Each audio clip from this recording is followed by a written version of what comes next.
রবিবার মানেই কি মাংস ভাত? মাংস ভাত না হলে কি রবিবারটা জমবে না?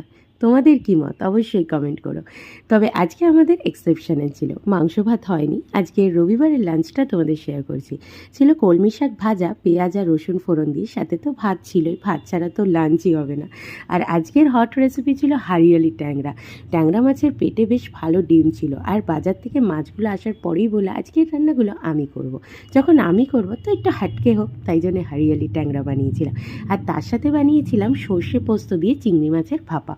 যখন কলমি শাক দিয়ে ভাতটা খাচ্ছিলাম তখন একটুখানি কাসুন্দি হলে ভালো হতো, তবে বাড়িতে কাসুন্দিটা ছিল না। কলমি শাকের সাথে কিন্তু কাসুন্দি একটা দারুণ কম্বিনেশন। আর কি বলো তো, নিজের রান্না করে নিজেই প্রশংসা করা উচিত, কারণ তোমার প্রশংসা খুব কম লোকই করবে, গুটি কয়েকজন করবে। তো কাউকে পরক্কা না করে নিজের রান্না করেই বলো যে দারুণ হয়েছে। আমার তো বেশ ভালো লেগেছে। তোমাদের কেমন লাগলো?